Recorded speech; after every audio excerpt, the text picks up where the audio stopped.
Marcus Chen stared at the holographic display showing his latest assignment. Strategic Military History Level 3. The irony wasn't lost on him. Here he was, studying battles he had personally won, reading theories written by academics who had never seen real combat. The classroom buzzed with excited chatter as his fellow students discussed famous human generals and their legendary victories against the Zephyrian Empire. "Can you believe humans actually defeated the Zephyrians at Kepler 442? Whispered Sarah, the girl sitting next to him. "I mean, they had superior technology, better ships, more soldiers. How did we even survive?" Marcus adjusted his thick-rimmed glasses and shrugged. "Lucky, I guess." He kept his voice deliberately flat, unremarkable. Just another average student struggling through his Galactic history degree at Terra Nova University. The professor, Dr. Valdez, activated the main display. A three-dimensional battlefield materialized above their heads, showing the decisive Battle of Kepler 442. Marcus watched himself being recreated in light and data, though the hologram bore little resemblance to who he really was. The digital version stood tall, confident with perfect posture and an imposing presence. The real Marcus slouched in his chair, deliberately cultivating an image of mediocrity. The Battle of Kepler 442 marked the turning point in the human-Zephyrian War. Dr. Valdez began. Under the brilliant command of General Marcus Ghost Chen, human forces achieved the impossible. Using unconventional tactics that defied every military doctrine, Chen turned certain defeat into stunning victory. A student raised her hand. "Professor, what made this Chen guy so special? The records say he appeared out of nowhere, won the war, then just vanished." Marcus tensed slightly. The official story was simpler than the truth. He hadn't vanished. He had simply chosen to disappear into civilian life, tired of war, tired of command, tired of sending people to die for causes that politicians would later distort for their own gain. "Excellent question, Maria," Dr. Valdez replied. "General Chen remains one of history's greatest mysteries. Some say he was a military genius who understood warfare at an intuitive level. Others believe he possessed an almost supernatural ability to predict enemy movements. What we know for certain is that after the war's end, he refused all honors, declined every medal, and requested immediate discharge from service." The holographic display shifted, showing the aftermath of Kepler 442. Zephyrian ships retreating in disorder, human forces maintaining perfect formation, despite overwhelming odds. Marcus remembered that day with painful clarity. Not the glory the historians described, but the smell of burning metal, the screams of dying soldiers on both sides, the weight of every decision that meant life or death for thousands. "The thing that puzzles military historians," Dr. Valdez continued, "is how Chen's strategies violated every established principle of space warfare, yet consistently succeeded. Traditional doctrine called for direct engagement, superior firepower, and conventional formations. Chen did the opposite. He used asteroid fields as cover, employed psychological warfare, and somehow convinced enemy commanders to make catastrophic mistakes." Sarah leaned toward Marcus again. "I heard Chen was actually an alien himself, maybe some kind of hybrid. No pure human could think like that." "That's just conspiracy theory stuff," Marcus replied quietly. He had heard similar whispers during the war. Soldiers needed explanations for the inexplicable. It was easier to believe their commander was something more than human, rather than accept that war itself brought out capabilities they never knew they possessed. The lesson continued with detailed analysis of Chen's other major victories: the siege of Titan Station, where he convinced an entire Zephyrian fleet to surrender without firing a shot; the liberation of New Geneva, where he used the planet's own weather patterns as weapons; the final stand at Sol's Edge, where he faced down the Zephyrian Emperor's personal armada with just 12 human ships and somehow emerged victorious. Marcus lived through each battle again, seeing his decisions dissected by professors who had never faced enemy fire. They spoke of genius and inspiration, but Marcus remembered only desperation and the terrible mathematics of war. How many lives could he save by sacrificing how many others? How could he convince enemy commanders to make the choices that would end the conflict fastest? "For tomorrow's assignment," Dr. Valdez announced, "I want each of you to write a 1,000-word analysis of what you believe motivated General Chen. What drove him to such extraordinary achievements? What kind of person could bear that level of responsibility?" Students began packing their tablets and data pads. Sarah turned to Marcus one final time. What do you think? About Chen, I mean. What could drive someone to become a legend like that? Marcus stood slowly, gathering his deliberately cheap school supplies. Maybe he just wanted the war to end, he said. Maybe he was tired of people dying. But surely there was more to it than that, Sarah pressed. You don't just become the greatest military commander in human history because you're tired. Marcus paused at the classroom door. Behind him, the holographic display still showed the Battle of Kepler 442, frozen at the moment of victory. Sometimes ordinary people do extraordinary things when they have no choice, he said. Doesn't make them legends, just makes them human. As he walked across campus toward his tiny apartment, Marcus reflected on the strange turns his life had taken. Once he had commanded fleets spanning star systems. Admirals and generals had sought his counsel. The fate of humanity had rested on his decisions. Now he struggled to afford textbooks and lived on instant noodles. But for the first time in years, he felt something approaching peace. The weight of command was gone. No one's life depended on his next order. No desperate communications from distant battlefields interrupted his sleep. He was just another student, unremarkable and anonymous. That evening, as he worked on Dr. Valdez's assignment about his own motivations, Marcus wrote, "Perhaps General Chen understood that true victory isn't defeating your enemy, but finding a way to live with yourself afterward. Maybe his greatest achievement wasn't winning the war, but knowing when to walk away from it." He submitted the paper at exactly midnight, earning a perfectly average grade that would keep him invisible among his peers. Tomorrow would bring another day of studying his own legacy. Pretending to be fascinated by battles he wanted desperately to forget. Outside his window, the stars looked the same as they had from the bridge of his flagship, but now they held no threat, no tactical significance. They were simply beautiful, distant lights in the darkness. For Marcus Chen, that was victory enough. The campus coffee shop buzzed with morning energy as Marcus waited in line, earbuds playing classical music to avoid unwanted conversations. 3 months into the semester, he had perfected the art of being forgettable. Average clothes, average grades, average everything. The barista barely glanced at him as she took his order. Black coffee, no modifications, paid with exact change. Marcus. Hey, Marcus. He turned to see Dr. Valdez approaching, carrying an armload of data tablets and looking slightly frazzled. Marcus's stomach dropped. Professors didn't usually seek out unremarkable students. "I've been hoping to catch you," Dr. Valdez said, slightly out of breath. "Your essay on General Chen's motivations was quite insightful. Very different perspective from your classmates." "Thank you, Professor." Marcus kept his voice neutral, hoping the conversation would end quickly. "I'm curious about your background. Your application says you're from the outer colonies, but you demonstrate an unusual understanding of military psychology. Did you serve?" The question hung in the air like a loaded weapon. Marcus had crafted his false identity carefully. Marcus Webb, not Marcus Chen, from a mining colony that had been destroyed during the war. No family, no records, no one to contradict his story. "My father was military," Marcus replied carefully. "He talked about the war sometimes before he died." Dr. Valdez nodded sympathetically. "I'm sorry for your loss. The war touched every family in the outer colonies." He paused, studying Marcus more intently. "There's something I wanted to discuss with you. I'm organizing a special research project on General Chen. We've received unprecedented access to classified military archives. I think you'd be perfect for the team." Every instinct screamed at Marcus to decline, to find an excuse to maintain his carefully constructed anonymity. But Dr. Valdez was waiting for an answer, and refusing might draw more attention than accepting. "What kind of research?" Marcus asked. "We're trying to piece together Chen's early life, his training, what shaped him into the commander he became. The military has finally declassified his personal logs from the war. We'll be the first civilians to analyze them." Marcus felt cold despite the warm coffee in his hands. Personal logs. He remembered making those recordings, speaking into empty space during the loneliest moments of command, thoughts he never intended anyone else to hear. "I'm not sure I'm qualified for that level of research," Marcus said. "Nonsense. Your insights show real understanding of military thinking.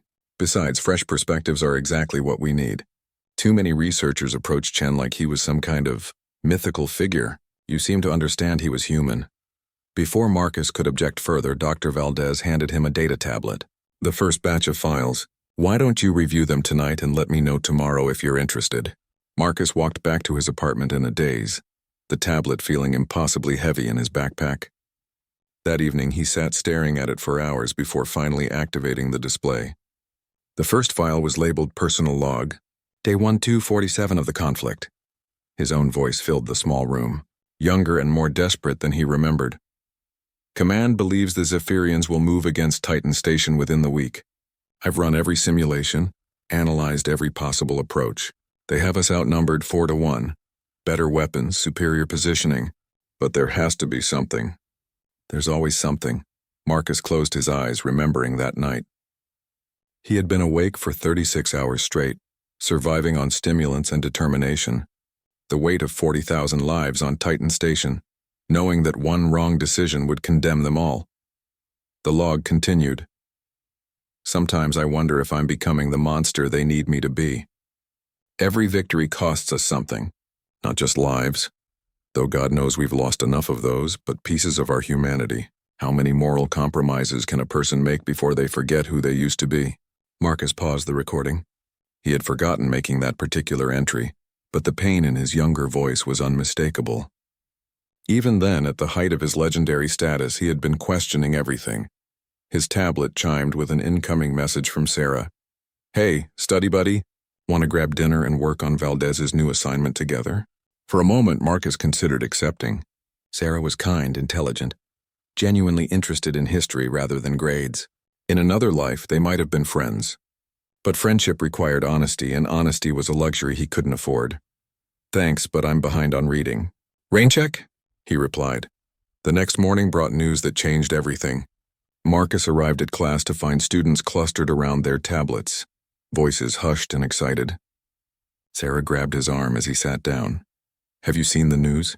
They found something incredible in the Chen archives. Apparently, there's evidence he's still alive.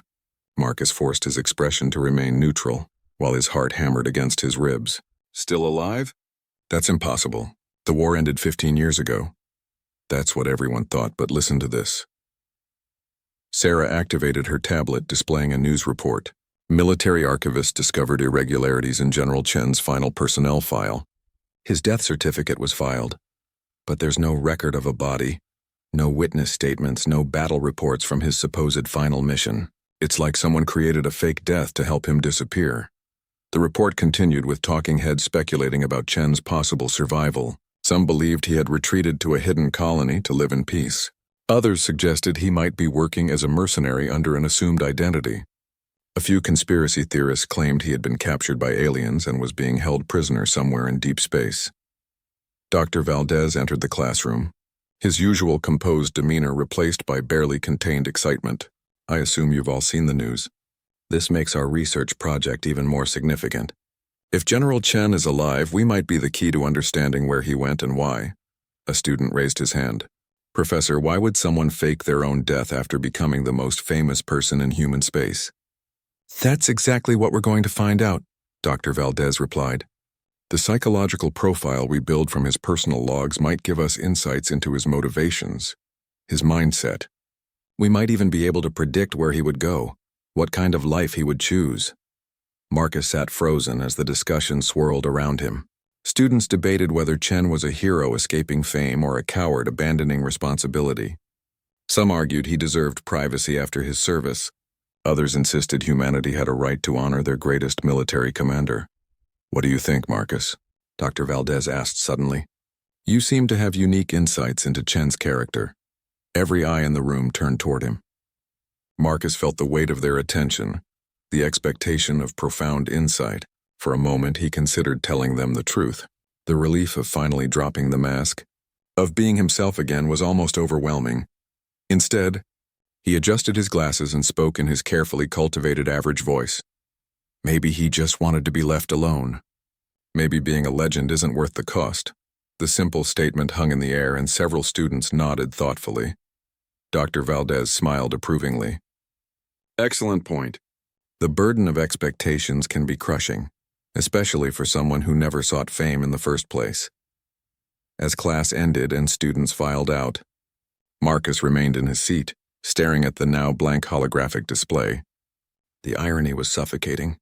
Here he was, part of a research team dedicated to finding himself, analyzing his own psychological state, trying to predict his own behavior.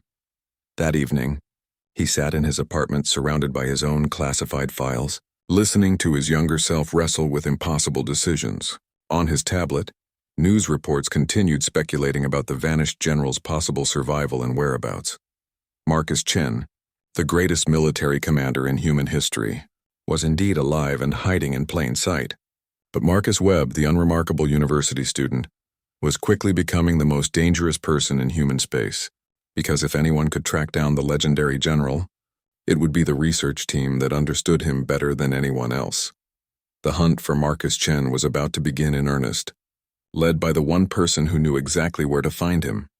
The research lab hummed with quiet intensity as 5 graduate students pored over declassified files that had been sealed for over a decade. Marcus sat at a corner workstation, simultaneously fascinated and horrified as his teammates dissected his life with academic precision. They had divided into specializations.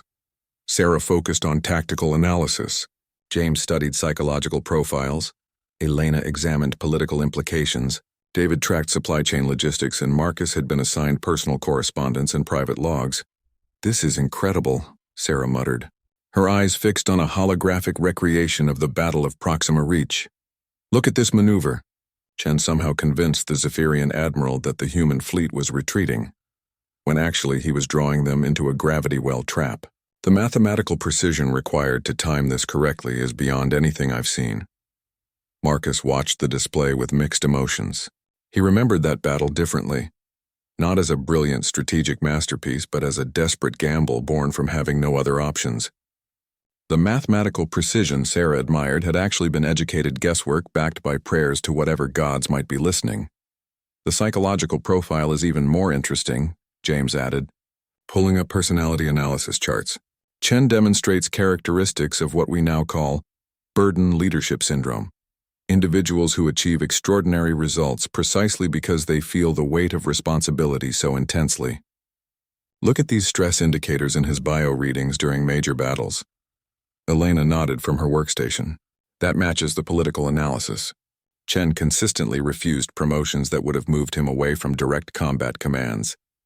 He turned down offers to join the Joint Chiefs, rejected appointments to strategic planning committees. Everything suggests someone who wanted to maintain direct accountability for his decisions.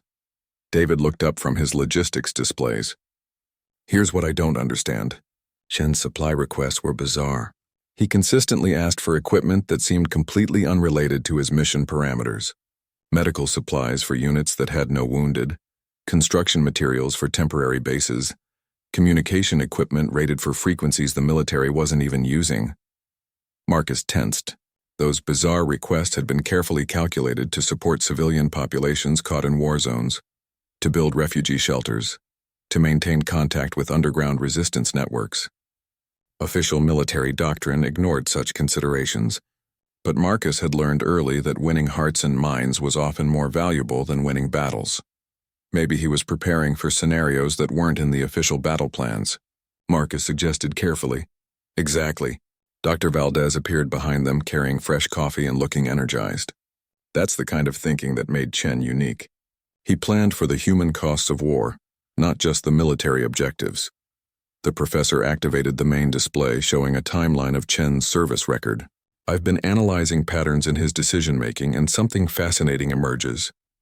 Chen's most legendary victories share a common characteristic. They all minimize total casualties, both human and Zephyrian." Sarah frowned. "But that doesn't make sense from a tactical standpoint. Sometimes accepting higher short-term losses leads to faster overall victory." "Unless," Dr. Valdez replied, "your definition of victory includes preserving the possibility of peace afterward." Chen wasn't just trying to defeat the Zephyrians. He was trying to end the war in a way that wouldn't create permanent enemies.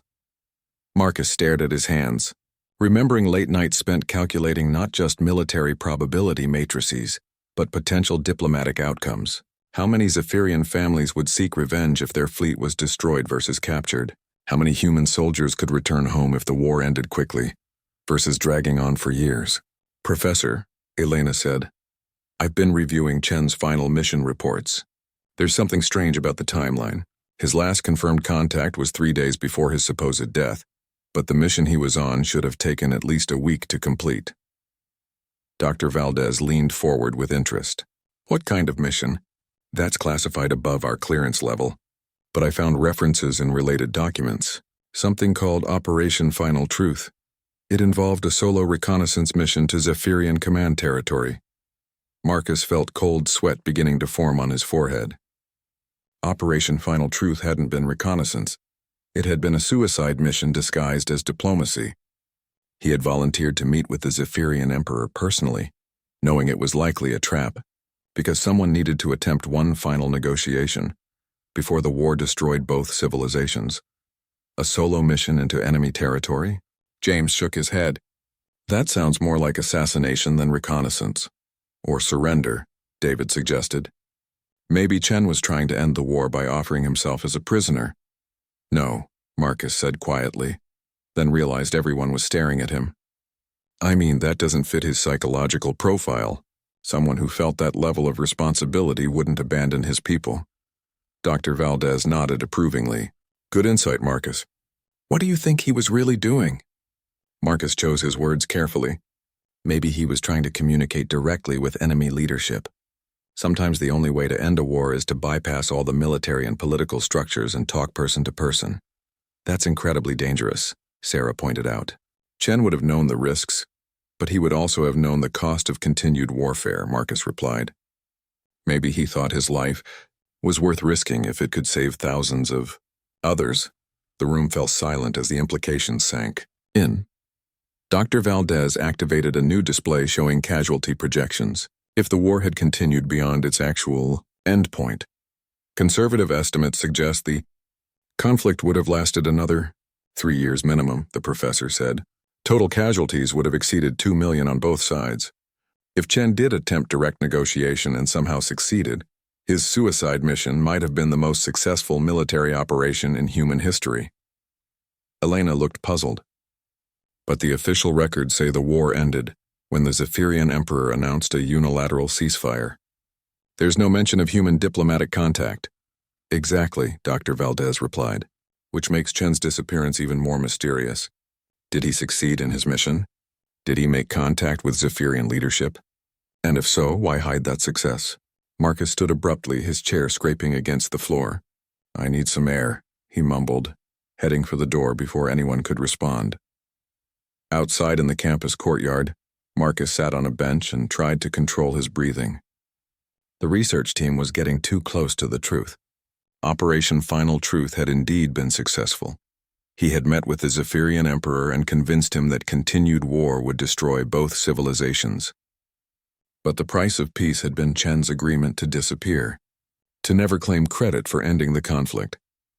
The Emperor had been a pragmatist, willing to end the war, but unwilling to appear defeated by a human military commander. Chen's vanishing act had allowed both sides to claim victory, while secretly agreeing to permanent peace. It was the most important achievement of his career, and one he could never acknowledge. His tablet chimed with a message from Sarah. Hey, are you okay? You seemed upset in there. Marcus stared at the message for a long moment.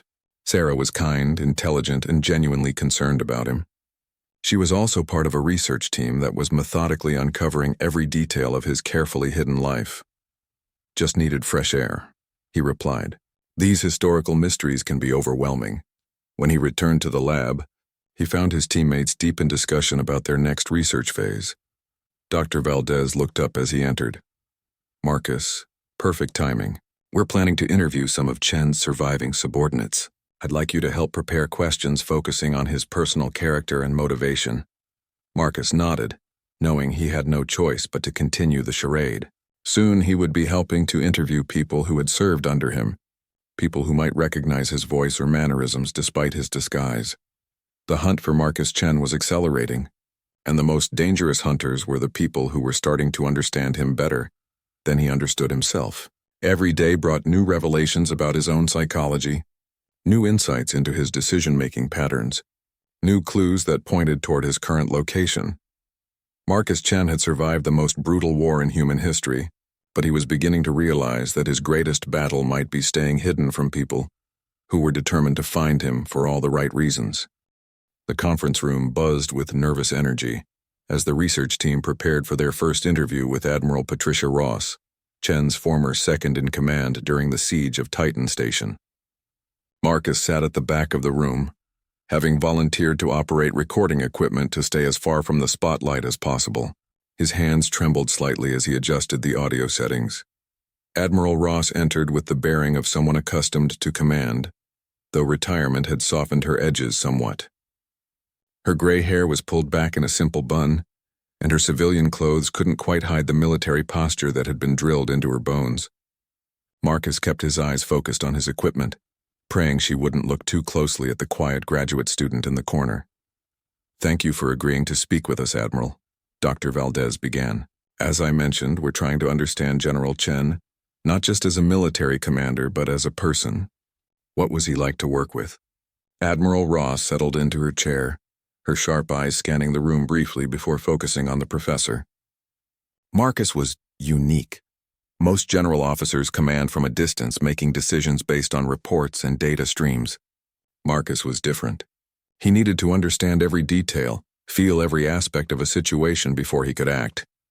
Marcus winced internally at hearing his first name spoken aloud. He adjusted the audio levels unnecessarily, using the movement to turn slightly away from the Admiral's line of sight. "Can you give us a specific example?" Sarah asked, her tablet ready to record additional notes. "Titan Station," Admiral Ross replied without hesitation. "The Zephyrians had us surrounded, outnumbered, outgunned. Standard doctrine called for immediate evacuation or a fighting retreat. Marcus spent 6 hours walking through the station, talking to civilians, maintenance workers, anyone who knew the facility's quirks and capabilities." She paused, her expression distant with memory. He found a waste recycling engineer who mentioned that the station's atmospheric processors could be overloaded to create artificial aurora effects in the surrounding space. Most commanders would have ignored that detail. Marcus built his entire battle plan around it. James leaned forward. "How did atmospheric effects help win a space battle?" "Psychological warfare," Admiral Ross explained. Marcus realized that Zephyrian religious beliefs included specific interpretations of colored lights in space. He timed the aurora burst to coincide with what their calendar marked as a sacred day of reflection. Their fleet commanders hesitated for exactly 47 minutes, unsure whether attacking during this divine sign would bring catastrophe upon their forces. Dr. Valdez shook his head in amazement. 47 minutes doesn't sound like much. It was enough. Marcus used those 47 minutes to reposition our entire fleet, evacuate non-essential personnel, and establish defensive positions that turned the station into a fortress instead of a trap. When the Zephyrians finally attacked, they found themselves facing an enemy who had prepared for every possibility. Marcus remembered that day differently. The crushing responsibility of 40,000 civilian lives, the desperate search for any advantage, the sick feeling of manipulating enemy religious beliefs to buy time. He hadn't felt like a genius. He had felt like a man drowning who had managed to grab onto a piece of floating debris. "What about his personal relationships?" Elena asked. "Did he have friends among the crew? Confidants?" Admiral Ross's expression grew more guarded. Marcus was isolated by necessity. Command is lonely under the best circumstances, but during wartime, the burden of decision-making creates barriers between commanders and subordinates. People looked at him like he was something more than human. "But surely he must have had some personal connections," Sarah pressed. "Someone he trusted, someone he could be himself with." The Admiral was quiet for a long moment, her eyes distant. "There was something Marcus used to do," she finally said. "After every major battle, after the reports were filed and the wounded were treated, he would disappear for hours. None of us knew where he went or what he did during those times." Marcus felt his heart rate spike. He remembered those hours, stolen moments when he would find an empty corridor or unused storage bay and allow himself to break down. The weight of command, the faces of the dead, the impossible choices that kept multiplying. Those were the times when Marcus Chen, the legend, became Marcus Chen, the terrified young man who was somehow responsible for humanity's survival. "Did you ever follow him?" Dr. Valdez asked. "Once," Admiral Ross admitted. "After the liberation of New Geneva. We'd lost over 3,000 people in that operation. even though it was considered a stunning victory. I was worried about Marcus's mental state, so I tracked his personal beacon. The room was completely silent now, everyone leaning forward to catch her words.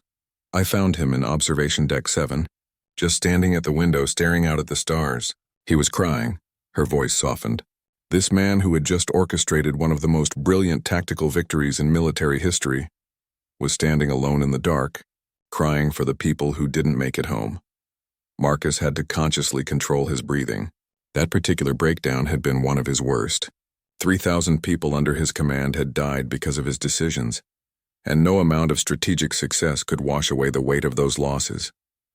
"What did you do?" James asked quietly. I left him alone. Command is isolating enough without subordinates witnessing moments of vulnerability. But that's when I realized that Marcus wasn't the superhuman strategist everyone believed him to be. He was just a man carrying an impossible burden, and it was destroying him piece by piece. Dr. Valdez leaned back in his chair. That certainly matches our psychological analysis. The stress indicators in his bio readings suggest someone operating under extreme emotional pressure. Which brings us to his disappearance, Admiral Ross said, her tone becoming more serious. I want to be clear about something.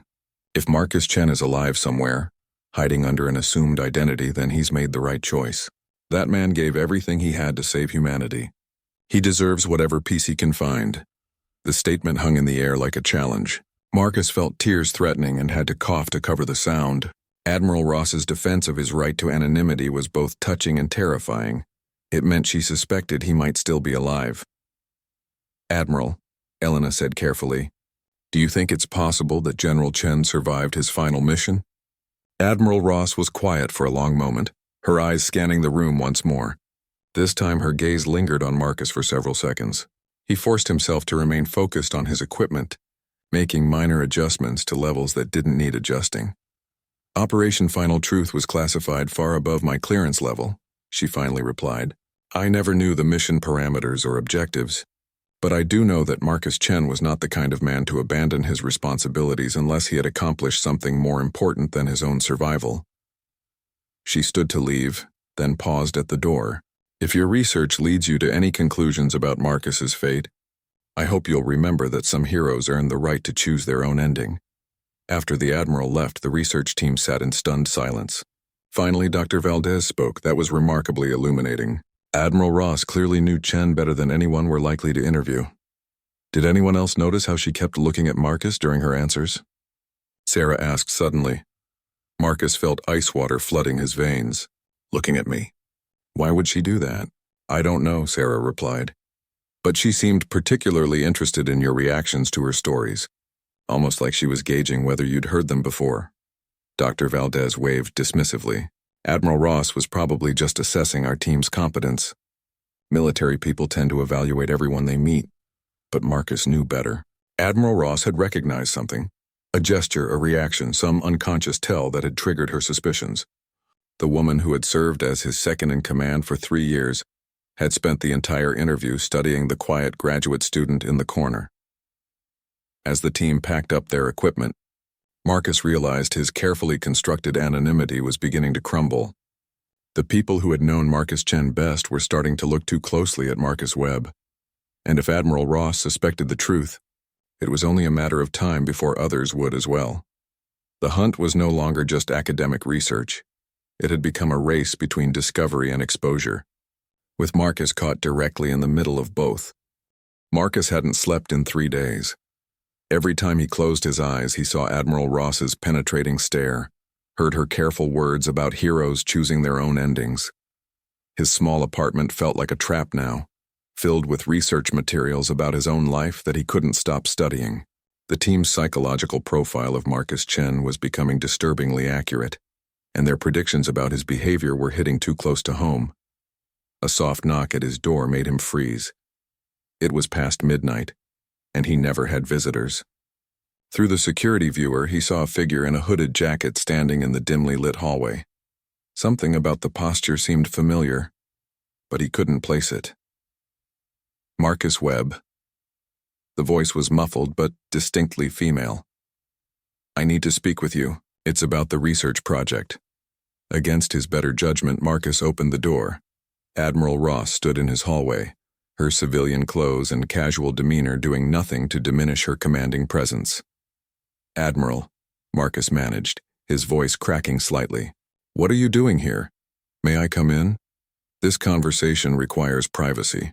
Marcus stepped aside, his mind racing through possible escape routes and cover stories. Admiral Ross entered his apartment and immediately began scanning the small space with professional thoroughness. Her eyes lingered on the research materials scattered across his desk, the multiple tablets displaying classified files, the wall where he had unconsciously recreated a tactical planning setup from his old flagship. "Interesting decorating choices," she said quietly. "Very familiar."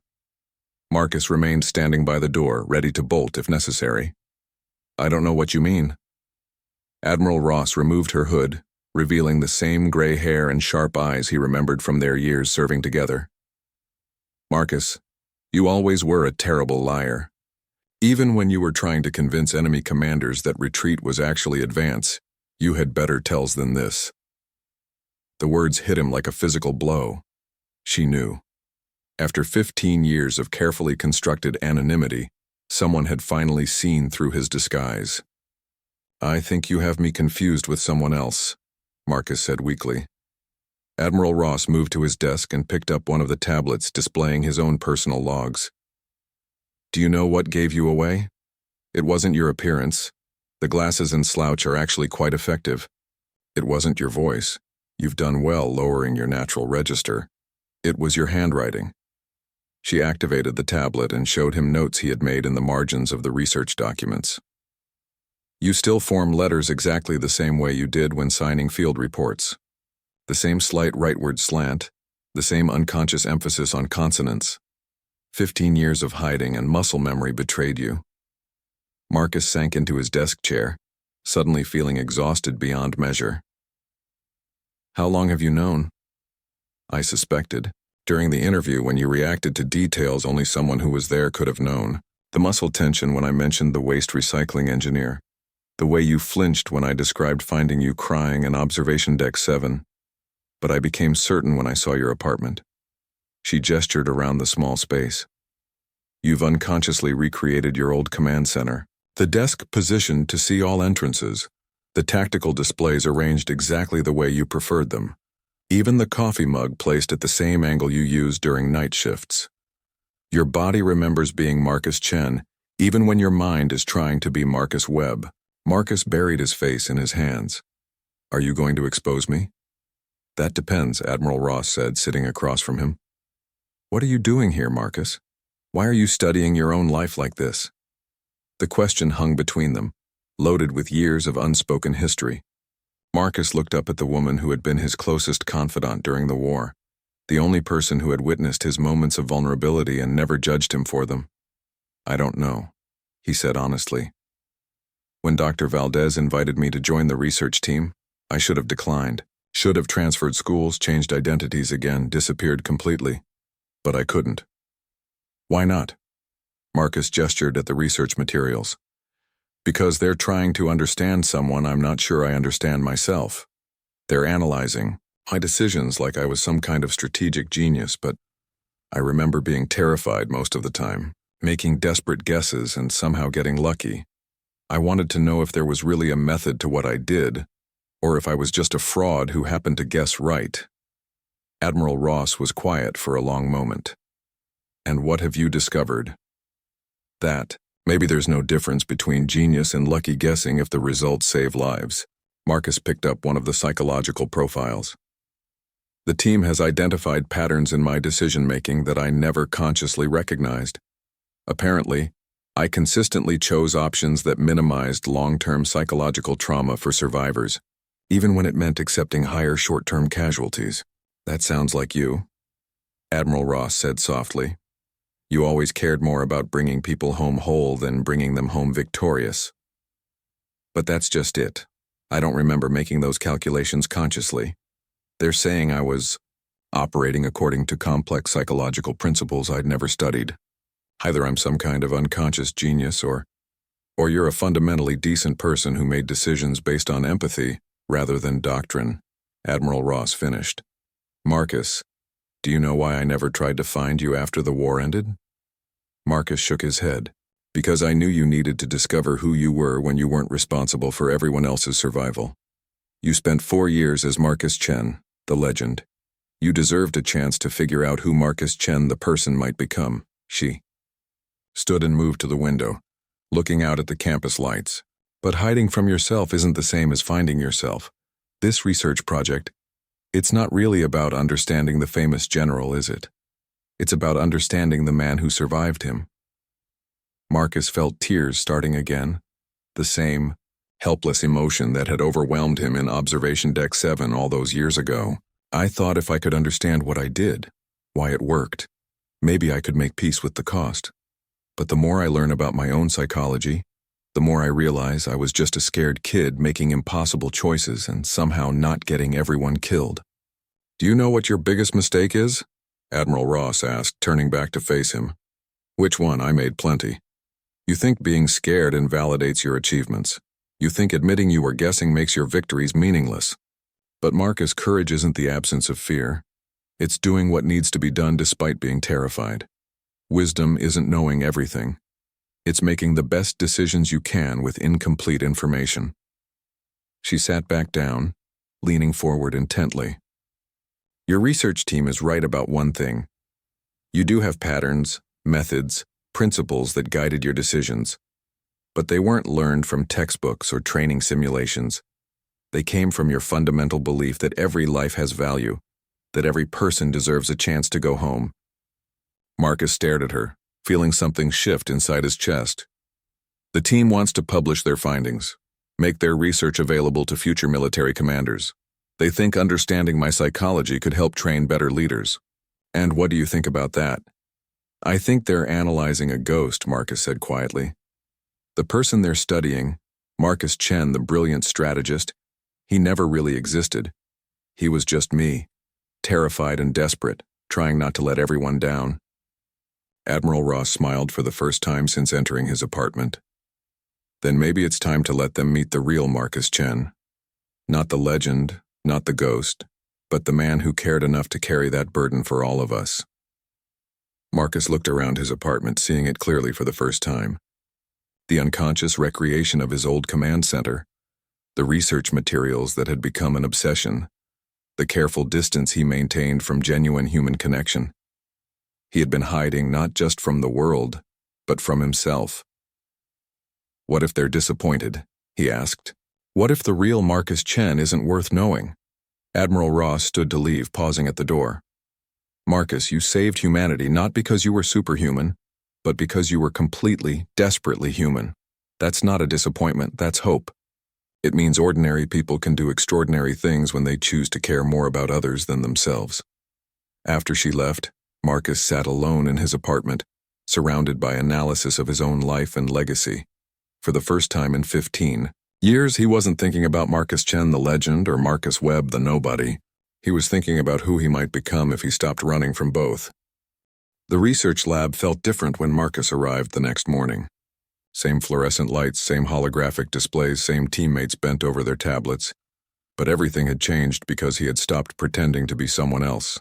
Admiral Ross's visit had stripped away the last of his carefully constructed defenses, leaving him face to face with a decision 15 years in the making. Marcus. Perfect timing, Dr. Valdez called out. We've made a breakthrough in the psychological analysis. I think we're close to understanding what really motivated General Chen's decision-making process. Sarah looked up from her workstation, her eyes bright with excitement. We've been analyzing the pattern of his personal logs, and there's something remarkable. Every major decision he made was preceded by what we're calling empathy calculations. Detailed analysis of how various outcomes would affect individual people, not just strategic objectives. Marcus sat at his usual corner workstation, but for the first time in months he didn't try to make himself invisible. What kind of analysis? James activated a holographic display showing psychological charts and behavioral models. Look at this. Before the siege of Titan Station, Chen spent hours reviewing civilian evacuation protocols not because they were militarily relevant, but because he wanted to understand the psychological impact of separation on families. And here, Elena added, bringing up another display, before Operation Final Truth, He researched Zephyrian cultural practices related to honor and surrender, not tactical information, cultural psychology that would help him communicate effectively with enemy leadership. David nodded enthusiastically. The logistics patterns support this too. Chen consistently requisitioned supplies that had no direct military application, but would improve morale and psychological well-being for both his own troops and civilians in war zones. Dr. Valdez pulled up the comprehensive psychological profile they had been building. What we're seeing is unprecedented in military history. General Chen wasn't just fighting a war. He was trying to preserve the humanity of everyone involved, including his enemies. Marcus stared at the displays showing his own decision-making processes broken down into academic terminology. It was surreal to see his unconscious motivations laid bare, his desperate attempts to minimize suffering translated into psychological theory. "There's something else," Sarah said, her voice dropping to a more serious tone. "Professor, show him the prediction model." Dr. Valdez activated a new display, this one showing probability matrices and behavioral projections. "Based on our psychological analysis, we've developed a model to predict Chen's post-war behavior. Where he might have gone, what kind of life he might have chosen." Marcus felt his heart rate spike, but he forced himself to remain calm. "What did you find?" "The model suggests several possibilities," Dr. Valdez explained. "Given Chen's psychological profile, he would likely seek an environment where he could continue helping people but without the burden of command. Somewhere he could observe and understand human nature without being responsible for life and death decisions." Elena pointed to specific data points. "The analysis suggests he would choose a role that allowed him to study human behavior, possibly education, research, or counseling. Somewhere he could process his own experiences while contributing to future understanding." James added, "The geographic analysis is interesting too. He would likely choose a location removed from military installations but close to academic centers, somewhere with access to information but not recognition." Sarah pulled up the final projection. "And here's the most specific prediction. If Chen is alive and hiding, he would probably be drawn to research about himself. The psychological compulsion to understand his own motivations would be overwhelming." Marcus felt as though the room was spinning. Their model had predicted his exact situation with terrifying accuracy. Not just his choice to attend university, but his specific decision to join their research team. "That's quite a detailed prediction," Marcus managed to say. "Do you really think it's accurate?" Dr. Valdez smiled. "Actually, we have a way to test it. Based on this analysis, we believe Chen might be closer than anyone imagines. If our model is correct, he could be living under an assumed identity in an academic environment, possibly even studying his own legacy." The professor paused, looking directly at Marcus. "In fact, we think there's a chance he might be on this very campus." The lab fell silent. Marcus felt every eye in the room turning toward him, but this time the attention felt different. Not suspicious exactly, but expectant, as if they were waiting for something. "That's an interesting theory," Marcus said carefully. "What makes you think he'd be here specifically?" Sarah exchanged glances with the other team members. "Marcus, can I ask you something? Yesterday, when Admiral Ross was describing finding Chen crying in Observation Deck 7, you had a very specific physical reaction. Your breathing changed, your hands clenched, and you touched your left temple, which, according to our research, was a stress response pattern that General Chen displayed during recorded briefings." Marcus's mouth went dry. "I was just absorbed in the story. And your notes," James added gently. "You don't write like someone learning about these events for the first time. You write like someone remembering them." Elena pulled up samples of Marcus's handwriting alongside examples from Chen's declassified personal files. The letter formation patterns are identical. Same unconscious muscle memory. Dr. Valdez leaned forward. "Marcus, we're not trying to expose you or force you into anything. But if our research is correct, if you are who we think you are, then you have a unique opportunity." "What kind of opportunity?" "To help us understand not just what General Chen did, but why it worked. The psychological principles we've identified could revolutionize military leadership training, conflict resolution, even civilian management theory. But we need insight that only comes from lived experience." Sarah's voice was gentle but urgent. "Marcus, if you really are him, then you're living proof that heroism isn't about being superhuman. You're evidence that ordinary people can change the course of history by choosing to care about others more than themselves. Marcus looked around the room at these brilliant young researchers who had spent months analyzing his life with academic precision. They had dissected his psychology, predicted his behavior, and somehow found something worth admiring in the terrified decisions of a man who had just been trying not to let everyone down. What if, Marcus said slowly, hypothetically speaking, what if General Chen wasn't the strategic genius everyone believes him to be? What if he was just someone who got lucky making desperate guesses? Then that would be even more remarkable, Dr. Valdez replied immediately. It would mean that empathy and moral courage are more powerful than traditional military training. It would prove that caring about people isn't a weakness in leadership. It's the greatest strength possible. James nodded enthusiastically. The psychological analysis shows that Chen's decisions weren't random guesses. They were intuitive applications of complex human psychology. You didn't need to study the theories because you lived them. Marcus felt something breaking open inside his chest, not the crushing weight he had carried for 15 years, but something lighter, a possibility he had never considered. And if this hypothetical person wanted to help with your research? Marcus asked. What would that involve? Sarah smiled, and Marcus realized it was the first genuine expression of happiness he had seen in years. It would mean finally allowing the real Marcus Chen to meet the people who already understand him better than he understands himself.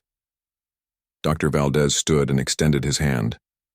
General Chen, would you be willing to help us prove that heroes are made of nothing more extraordinary than courage and compassion? Marcus stared at the offered hand for a long moment.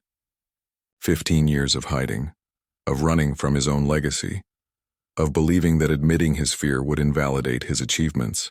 But these people had studied him more thoroughly than he had ever studied himself, and they had found not a fraud or a lucky guesser, but a human being whose greatest strength had been his willingness to care. Slowly, Marcus reached out and shook Dr. Valdez's hand. My name is Marcus Chen, he said, his voice steady for the first time in years. And I think it's time I learned who that really means. 6 months later, Marcus stood before a packed auditorium at the Galactic Military Academy, looking out at an audience of cadets, officers, and civilians who had come to hear the legendary General Chen speak about leadership. But these weren't the speeches he might have given 15 years ago, filled with tactical brilliance and strategic insights. This was something entirely different. I want to start with a confession, Marcus began, his voice carrying clearly through the hall. Every decision I made during the war was terrifying. Every strategy was a desperate guess. Every victory felt like barely avoiding catastrophe.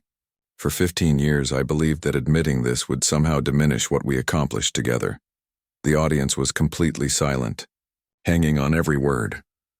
But thanks to a remarkable research team at Terra Nova University, I've learned something important about the nature of heroism.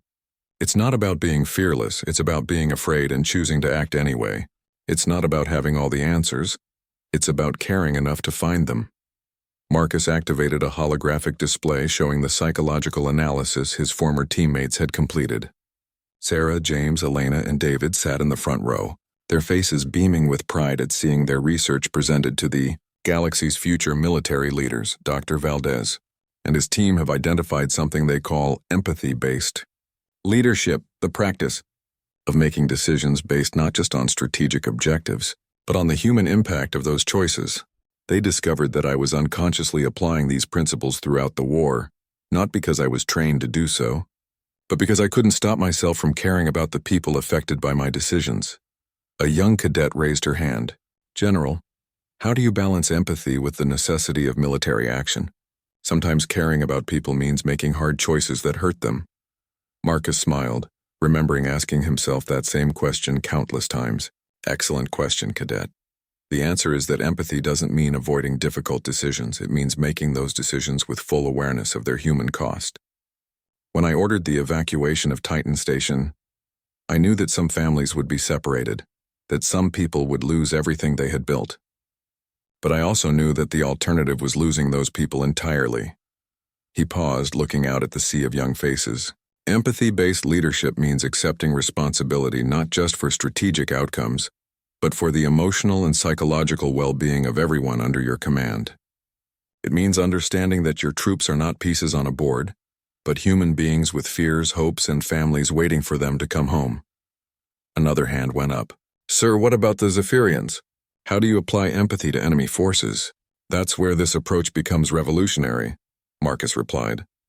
When you understand your enemies as people rather than obstacles, you can find solutions that achieve your objectives without unnecessary destruction. The Zephyrian Emperor wasn't evil. He was a leader trying to protect his own people's interests. Once I understood that, I could communicate with him in ways that served both our goals. Dr. Valdez stood from his seat in the academic section. General Chen, could you explain how this approach might apply to civilian leadership, to business, education, or governance? Marcus nodded, grateful for the transition. The principles are universal. Whether you're commanding a military unit, managing a corporation, or teaching a classroom, your effectiveness depends on your ability to understand and respond to the human needs of the people you're responsible for. He activated a new display showing case studies the research team had developed. When a manager understands the personal motivations and challenges of their employees, they can create environments where people perform at their best, not because they're forced to, but because they want to. When a teacher recognizes the individual learning needs and emotional states of their students, education becomes collaboration rather than control. Sarah stood up from the front row. General, what would you say to someone who thinks empathy makes leaders weak or indecisive? Marcus looked at her, remembering the brilliant young researcher who had helped him understand his own psychology. I'd say they're confusing empathy with indecision. Understanding the human impact of your choices doesn't make you weak. It gives you access to information that purely tactical thinking misses. Some of my most decisive actions during the war came from understanding what my opponents cared about most. The questions continued for another hour, covering everything from specific battle tactics to broader philosophical implications of empathy-based leadership. Marcus found himself energized by the discussion in ways he had never experienced during his original military service. These weren't soldiers following orders. They were thinking people engaging with ideas that could shape the future. As the formal presentation ended and the audience began to disperse, a small group of cadets approached the stage. Their leader, a young man who couldn't have been more than 20, looked nervous but determined. General Chen, sir, I have a personal question if that's okay. Of course. My father served under you during the liberation of New Geneva. He was killed in that battle. The young man's voice remained steady, but Marcus could see the emotion in his eyes. He always said you were the reason he volunteered for the most dangerous assignments. Not because you ordered him to, but because you made him feel like his sacrifice would mean something. Marcus felt the familiar weight of responsibility, but this time it didn't crush him. Instead, it reminded him why he had chosen to step forward again. What was your father's name? Lieutenant Commander James Harrison, Engineering Division. Marcus closed his eyes for a moment, accessing memories he had tried to bury for 15 years. Jim Harrison. He volunteered to manually override the station's defense grid when the automated systems failed. His actions saved over 8,000 civilian lives. The young cadet's composure finally broke, tears streaming down his face. He never told us the details. Just said he was doing his job. Your father was a hero, Marcus said quietly. But not because he wasn't afraid and not because he didn't understand the risks. He was a hero because he chose to act despite his fear. Because he cared more about protecting others than protecting himself. That's what real courage looks like. As the cadets walked away, Dr. Valdez approached the stage with the rest of the research team. So, the professor said with a smile, how does it feel to be a legend who's actually comfortable with his own legacy? Marcus looked out at the empty auditorium, thinking about the young people who would soon be responsible for making the same impossible decisions he had faced. But now they would have something he hadn't possessed, an understanding that empathy wasn't a weakness to overcome, but a strength to cultivate. It feels like the beginning, Marcus replied.